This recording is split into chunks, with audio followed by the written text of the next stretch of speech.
오늘 우리에게 주시는 하나님의 말씀은 신약 성경 고린도전서 13장 4절에서 7절까지의 말씀입니다. 이제 제가 하나님의 말씀을 봉독하겠습니다. 사랑은 오래 참고 사랑은 온유하며 시기하지 아니하며 사랑은 자랑하지 아니하며 교만하지 아니하며 무례히 행하지 아니하며 자기의 유익을 구하지 아니하며 성내지 아니하며 악한 것을 생각하지 아니하며 불의를 기뻐하지 아니하며 진리와 함께 기뻐하고 모든 것을 참으며 모든 것을 믿으며 모든 것을 바라며 모든 것을 견디느니라. 아멘. 여러분들이 잘 아시는 바와 같이 고린도전서 13장은 그 유명한 사랑장입니다. 그런데 여러분, 이 사랑장의 내용이 이제 막 결혼식을 올리려는 신랑 신부에게 주시는 말씀 같습니까? 아니면 갈등 끝에 결혼 생활을 포기하려고 하다가 다시 한번 잘 살아보기로 결심한 이혼 직전의 부부에게 하신 말씀 같습니까? 흥미롭게도 이 고린도전서 13장 사랑장은 신혼부부보다는 이혼 직전에 다다른 부부에게 주시는 말씀에 더 가깝습니다. 태초에 하나님께서 천지를 창조하셨습니다. 그런데 하나님의 창조에 대해서는 두 가지 관점이 있는데요.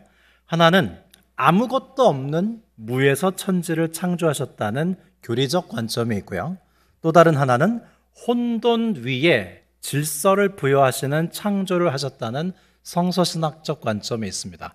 이 두 가지 모두 우리에게 필요한데요.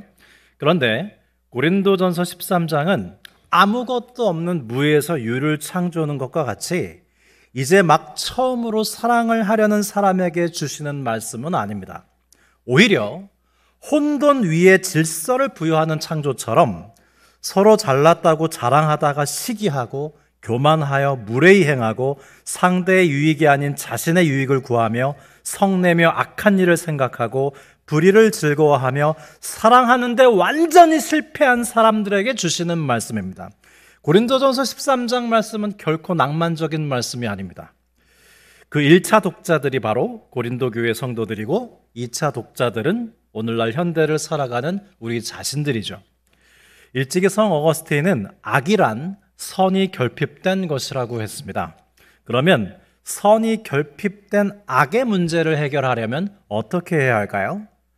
호흡이 끊긴 사람에게 인공호흡으로 산소를 공급하듯 선을 공급해야겠죠. 그래서 고린도전서 13장 사랑장은 사랑이 결핍된 고린도 교회의 상황에 사랑을 공급하는 구조로 짜여져 있습니다. 먼저 사랑의 긍정적 정의로 시작하는데요. 4절 말씀에 사랑은 오래 참고 사랑은 온유하며 그랬고요. 그리고 마지막에 사랑의 긍정적 정의로 마무리합니다. 7절 이하에 사랑은 모든 것을 참으며 모든 것을 믿으며 모든 것을 바라며 모든 것을 견디느니라. 그리고 그 사이에 사랑이 결핍된 모습들이 놓여 있습니다. 질투와 자랑과 교만과 무례와 자기 유익과 성냄과 악함과 불의. 성도 여러분, 지난 한 주 동안 사랑하려고 했으나 실패해서 숨이 막히고 호흡이 끊어진 것 같은 나의 영혼에 다시금 고린도전서 13장의 사랑의 인공호흡을 받아보시지 않겠습니까? 그러면 오늘 본문 고린도전서 13장이 말씀하는 우리의 삶의 사랑의 질서를 무질서하게 하고 사랑의 호흡이 끊어지게 하는 것은 무엇입니까? 그것은 다름 아닌 성내는 것, 분노입니다. 지난주에는 사랑은 교만하지 아니하며에 대한 말씀을 나눴는데요. 고린도 교회에서 은사가 많고 강하고 많이 가진 사람들이 교만하고 자랑하며 무례히 행하며 사랑을 깨뜨렸다면 받은 은사도 별로 없고 사회적으로 약자이며 많이 갖지 못한 가난한 사람들은 마음속으로 항상 화가 나 있어서 성내고 분노하며 사랑을 깨뜨리곤 했습니다. 그러니까 교회 공동체에서 믿음이 좋고 은사가 많은 사람들은 아직 그렇지 못한 분들을 배려하면서 자랑하지 않고 겸손히 행해야 한다는 말씀이고요. 아직 믿음이 약하고 은사가 있는지 없는지 잘 모르는 분들은 마음속의 불만과 화를 다스리며 서로 사랑하라는 말씀이 되겠습니다. 그러면 분노란 어떤 감정일까요? 어떤 심리학자는 분노를 주전자 뚜껑에 비유했습니다. 주전자에다가 물을 넣고 끓여서 물이 뜨거워지면 뚜껑이 어떻게 되죠? 들썩들썩하겠죠. 그러면 우리는 물이 얼마나 끓었는지 뚜껑을 열고 안을 들여다보게 됩니다. 마찬가지로 분노라는 것은 끓는 물이 끓는 주전자의 뚜껑과도 같다는 것이죠. 주전자의 뚜껑은 죄가 없듯이 분노 자체가 죄는 아닙니다. 우리가 주의해서 보아야 할 것은 분노라는 감정은 항상 짝을 이루는 감정이 있다는 거예요. 어떤 남편이 걸핏하면 아내에게 화를 내곤 했습니다. 이것을 이상하게 여긴 아내는 여보, 우리 이러지 말고 상담을 한번 받아봅시다 라고 제안했어요. 남편은 한사코 싫다고 했지만 겨우 설득해서 부부 상담을 받아보았는데요. 그런데 상담을 통해 아내는 남편에게 뜻밖의 마음이 있다는 걸 알게 됐습니다. 사실 이 남편은 아내를 끔찍이 사랑해서 아내에게 잘해주고 싶은 마음이 대단히 컸는데 경제적으로 너무나 무능력했습니다. 그래서 아내의 부탁과 요구를 좋은 것으로 응답해주지 못할 때마다 자기 자신이 너무나 초라해 보였고 바보가 된 것 같아서 자신에게 화가 났어요. 그 화를 아내에게 낸 것입니다. 나만큼 벌어다 주지 못하는 사람이 얼마나 많은데 남편 알기를 뭘로 아느냐고 화를 냈지만 사실은 미안한 마음이 더 컸던 거예요. 미안하면 화를 더 내는 사람들이 있지 않습니까? 그러니까 이 남편의 분노의 짝감정은 미안함이었던 것입니다. 한 대기업 간부가 새로 부임한 사장님과 가까워지고 싶었습니다. 그런데 어떻게 해도 이 젊은 사장의 자신을 인정해주지 않는 것 같았어요. 그래서 자신도 모르게 화가 나서 뒤에서 사장에 대한 안 좋은 소문도 내고 반대를 위한 반대도 했는데 가만히 자신의 속을 들여다보니까 단순히 화가 난 것이 아니라 인정받고 싶은 욕구가 컸던 것입니다. 우리는 이렇게 분노 이면에 짝감정이 있다는 걸 알아야 합니다. 성도 여러분, 지금 화가 나 있습니까? 내 안에 분노가 있습니까? 그러면 그 분노 자체보다도 그 분노의 뚜껑을 열고 한번 나의 내면을 들여다보면서 분노의 짝감정을 찾아보시기 바랍니다. 또한 누군가 여러분들에게 화를 냈다면 그 사람이 본래 성격이 더러운 사람이라서 그런 게 아니라 나에게 뭔가 서운함이 있든지 인정받고 싶든지 친해지고 싶은지 그의 분노의 뚜껑을 열고 그의 분노의 짝감정을 들여다볼 필요가 있습니다. 흥미로운 것은요, 이 분노는 좋은 면도 있다는 것입니다. 실제로 있었던 일인데요. 어느 초등학교 앞에 아이들이 많이 오가는 길임에도 불구하고 횡단보도도 없고 신호등도 없었어요. 불행히도 한 아이가 그 도로에서 그만 교통사고로 하늘나라로 가고 말았습니다. 자녀를 교통사고로 잃은 부모는 분노한 나머지 행정당국을 상대로 1인 시위를 시작했습니다. 그는 다시는 자신의 아이와 같은 희생자가 생기지 않도록 해야 한다며 시위를 했고 많은 부모들의 호응과 지지를 힘입어 마침내 횡단보도와 신호등이 설치됐어요. 이처럼 때때로 의로운 분노는 바람직하고 생산적인 일을 해내는 원동력이 될 때도 있습니다. 그러면 분노가 죄가 되는 순간은 어떤 때일까요? 연세대학교에서 상담과 코칭을 가르치는 권수영 교수님은 분노의 원심력과 구심력이 있다고 했습니다. 그러면 분노의 원심력이란 무엇일까요? 말 그대로 원심력이란 바깥으로 힘이 쏠리는 현상이죠. 즉 분노의 원심력은 상대방에게만 원인이 있다고 여기는 것입니다. 그래서 분노의 이유를 외부에게서만 찾고 상대에게서만 찾는 거죠. 당신이 나를 화나게 했습니다. 그것은 당신이 잘못했기 때문입니다. 이렇게 모든 일의 책임을 상대방에게 돌리는 분노는 죄의 지배를 받기 시작합니다. 그러면 분노의 구심력이란 무엇일까요? 구심력은 그 힘이 안으로 향하는 것처럼 분노의 구심력은 분노의 원인을 외부나 상대방에게서 찾는 것이 아니라 나 자신의 내면에서 찾는 것입니다. 분노의 원심력과 분노의 구심력, 이 둘 중 어떤 것이 더 근본적인 것일까요? 심리학자들은 분노의 원인을 상대방에게서 찾는 원심력이 아니라 내 안에서 찾는 구심력이 더 원초적인 것이라고 합니다. 우리는 그 예를 창세기 4장에 분노한 가인의 모습을 통해 알아볼 수 있는데요. 가인이 왜 분노했습니까? 하나님께서 동생 아벨의 제사는 받았지만 자신의 제사는 받지 않았기 때문이죠. 하나님께서 아벨의 제사를 받으시고 가인의 제사를 받지 않으신 이유는 제물의 종류 때문이 아니라 히브리서 11장 4절에 의하면 아벨은 중심과 진실을 다한 믿음으로 하나님께 예배를 드렸지만 가인의 예배는 그러한 진실된 믿음이 결여되어 있었기 때문에 연락되지 못했습니다. 그러나 가인은 자신에게 문제가 있는 것은 생각지 못하고 분노의 원심력만 발휘해서 하나님께 분노하고 동생 아벨에게 분노했습니다. 그때 하나님께서 가인에게 질문을 해주시는데요. 가인아, 너 왜 그렇게 화가 났느냐? 즉 가인아, 지금 아벨의 예배가 연락되고 너의 예배는 받아들여지지 않은 것을 가지고 아벨에게 분노할 게 아니라 너 자신과 너의 예배가 왜 거절당했는지 살펴봐야 되지 않겠니? 분노의 원심력이 아니라 구심력을 발휘해야 되지 않겠니? 하고 가인이 스스로 돌아볼 수 있도록 도와주시는 질문을 하셨어요. 그러나 가인은 분노의 원인이 자신이 아닌 아벨에게 있고 하나님께 있다고 생각했습니다. 여러분, 이처럼 분노는요, 우리로 하여금 하나님과 단절하고 이웃과 단절하도록 한 결과 사탄의 밥이 되도록 합니다. 가인의 분노가 단순한 분노를 넘어서 죄의 지배 영역으로 넘어가자 하나님께서 경고하시는데요. 창세기 4장 7절 말씀입니다. 내가 선을 행하지 않으면 죄가 문에 엎드려 있느니라. 죄가 너를 원하나 너는 죄를 다스릴지니라 그랬는데요. 표준 세번역으로 보면 네가 올바른 일을 하지 못하였으니 그랬어요. 어떤 올바르지 못한 일일까요? 분노의 원심력으로 너의 잘못을 아벨에게 투사하는 잘못한 일입니다. 공동번역으로 보면 네가 마음을 잘못 먹었어도 죄가 너를 지배하려고 한다. 너는 그 죄를 잘 다스려야 한다라는 뜻이에요. 여러분, 이렇게 분노한 가인에게 하나님께서 무려 2번이나 말씀하시는 것을 통해 우리는 무엇을 알 수 있습니까? 하나님께서는 언제나 우리가 죄와 싸워 이길 힘을 남겨두신다는 사실입니다. 우리는 뭐라고 하죠? 난 어쩔 수 없었어. 너무나 화가 나서 아벨을 죽일 수밖에 없었어. 누구라도 그렇게 했을 거야.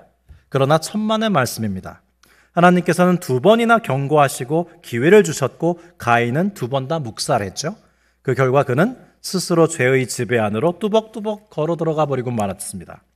결국 가인은 아무도 보지 않는 들에서 동생 아벨을 돌로 쳐 죽이고 마는데요. 분노한 인간이 죄의 지배를 받은 결과는 이처럼 처참합니다.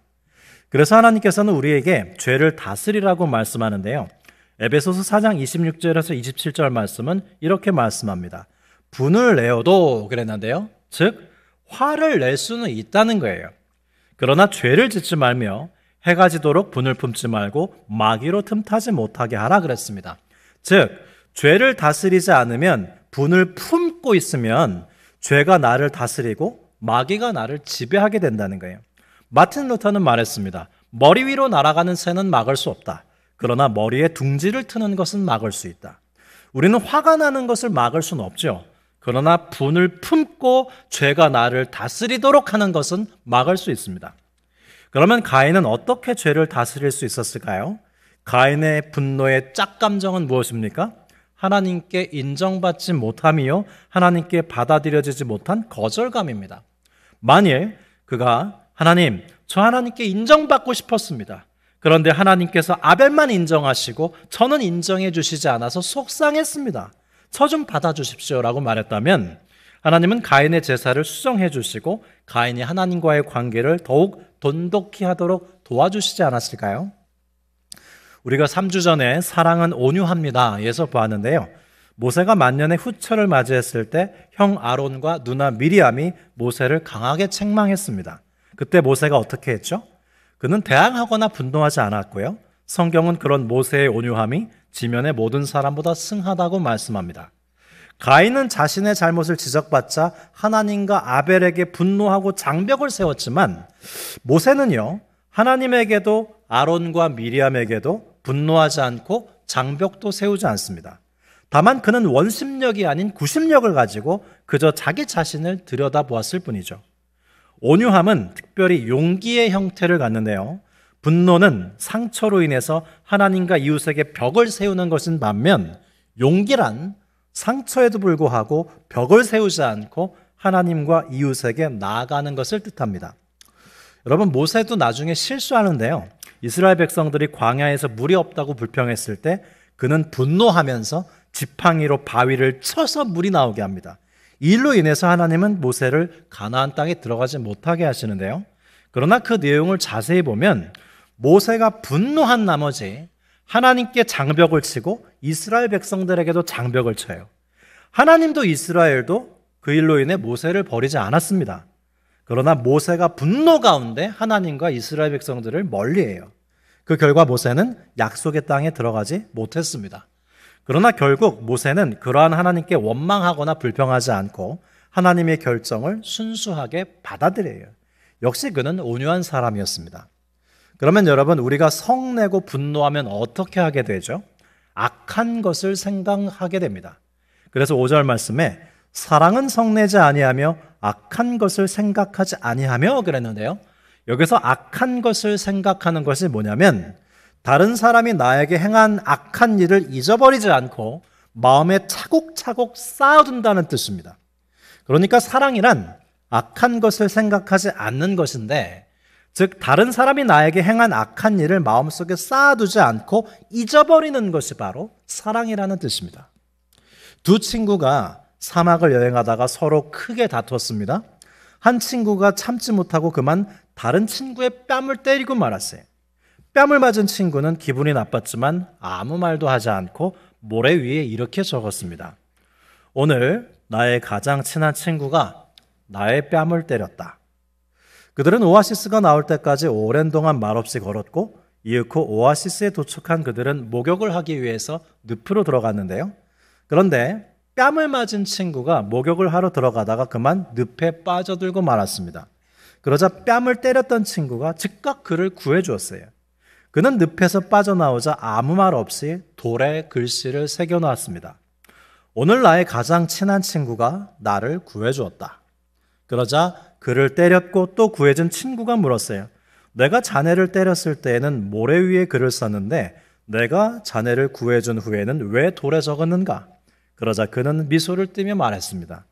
누군가 내게 잘못했을 때에는 모래 위에 적어야 하네. 그래야 용서의 바람이 불어와 그것을 지워버릴 수가 있지. 그러나 누군가 내게 좋은 일을 했을 때에는 그 사실을 돌에다 새겨 놓아야 하네. 그래야 바람이 불어도 영원히 지워지지 않을 테니까. 여러분, 교회 공동체에서 상처 주고받은 일은 빨리 잊어버리고 서로 사랑한 일은 오래 기억하는 사랑을 할 때 우리는 비로소 성내거나 분노하지 않고 서로 사랑하며 하나님의 뜻을 이룰 수 있는 것입니다.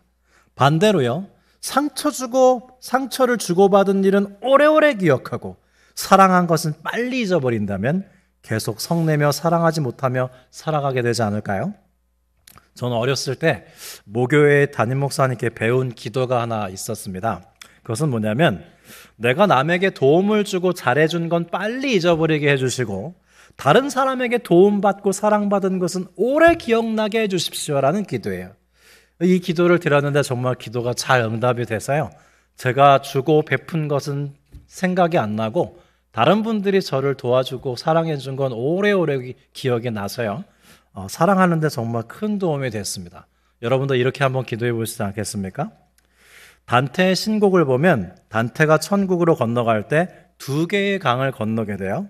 첫 번째 강은 레테의 강으로 이 강을 건널 때는 죄악의 힘이 기억에서 삭제됩니다. 두 번째 강은 에우노에라는 강인데요. 이 강을 건널 때는 선행의 기억이 강화돼요. 천국으로 건너가는 순례자는 반드시 이 두 강을 건너가야 한다는 것입니다. 여러분, 내리사랑이 뭔지 아십니까? 대부분 부모님들은 자녀들을 사랑할 때 내리사랑을 하는데요. 자녀의 단점은 빨리 잊어버리고 자녀의 장점은 오래오래 기억하는 것이 내리사랑입니다. 이처럼 우리는 현실 세계에서도 나름 레테의 강을 건너며 사랑하는 이들의 잘못을 망각하고 에우노의 강을 건너며 사랑하는 이들의 장점을 오래오래 기억하며 살아가고 있습니다. M. 스콧 팩의 주와 함께 가는 여행에 나오는 이야기입니다. 필리핀에 사는 한 소녀가 예수님과 대화하는 신비 체험을 자주 하곤 했어요. 필리핀에는 가톨릭이 많죠. 그러자 그 소녀가 속해 있는 신부님이 이 소녀의 신비 체험이 과연 신뢰할 만한 것인지 여러 번 검토했습니다. 얘야, 너 정말 예수님과 대화했니? 네, 예수님과 대화했습니다. 긴 대화는 아니지만 그럴 때마다 마음이 아주 평안해집니다. 라고 소녀는 말했어요. 그래도 믿을 수가 없어서 이 신부님은 소녀에게 다음과 같이 주문했습니다. 내가 어제 말이다. 나보다 높은 신부님께 고해성사를 했는데 그때 내가 고백한 죄가 무엇인지 예수님께 한번 물어보고 오너라 그랬어요. 소녀는 그러겠노라 하고 집으로 돌아갔습니다. 신부님은 다음날 소녀를 만나 예수님이 뭐라고 하시더냐라고 묻자 소녀는 답하기를 예수님께서 신부님의 죄를 다 잊어버리셨다고 하십니다. 그랬어요. 사랑하는 성도 여러분, 우리 주님께서도요, 우리를 내리 사랑하시면서 우리의 잘한 일은 오래 기억하시고 우리의 허물은 기억하시지 않으신답니다. 제가 사는 집 앞에는 우이천이라는 개울이 있는데요. 곳곳에 징검다리가 놓여 있습니다. 저는 징검다리를 건널 때마다 묵상해 보곤 합니다. 띄엄띄엄 놓여 있는 돌은 기억을 의미하고 중간중간 물이 흐르도록 내버려둔 공간은 망각을 의미하는 것은 아닐까. 마치 하나님께서 이렇게 말씀하시는 것 같습니다. 너는 내가 너에게 베풀어진 은혜를 기억하며 하나 둘 딛고 내게 오너라. 그리고 중간중간에 다리가 놓이지 않아 물이 흐르는 공간은 상처받고 아파서 화가 난 기억들을 흘려보내고 잊어버리면서 내게로 오라 하시는 것 같아요. 사랑하는 여러분, 우리가 인생을 살아가노라면 때론 성을 낼 때가 있습니다. 물론 누군가에 의해서 그리고 외부의 원인으로 인해 우리는 분노하기도 하죠. 그러나 원심력이 아닌 구심력을 가지고 우리 자신을 들여다보면서 하나님과 이웃에게 벽을 세우지 않고 악한 것을 생각하지 아니하며 은혜의 기억은 간직하고 분노의 기억은 흘려보낼 때 우리는 비로소 서로 사랑하며 하나님의 뜻을 이루며 살게 될 것입니다. 성도 여러분, 높은 뜻이 무엇입니까? 높은 뜻은 하나님의 뜻이죠. 높은 뜻을 품고 살아간다는 것은 우리가 성내지 아니하고 악한 일은 잊어버리고 서로 사랑하는 것입니다. 기도드리겠습니다. 하나님 아버지, 때론 사랑하는 일에 실패하여 우리 안에 분노가 있고 성을 내는데 많은 이유가 있습니다. 그럴수록 나 자신을 들여다보며 죄를 다스려야 하건만 하나님을 탓하고 이웃을 탓하며 더 이상 상처받고 싶지 않다고 장벽을 세운 결과 스스로 고립되고 손 내밀어 기회 주시는 하나님께 더 나아가지 못하는 우리를 불쌍히 여겨주십시오. 분노의 원심력이 아닌 구심력을 가지고 우리 자신을 들여다보며 하나님과 이웃에게 벽을 세우지 않고 은혜 받은 기억은 간직하고 분노의 기억은 흘려보내며 그렇게 서로 사랑하며 우리의 삶에 하나님의 뜻을 이루어드릴 수 있도록 도와주십시오. 온전히 사랑이신 예수 그리스도의 이름으로 감사하며 기도드립니다. 아멘.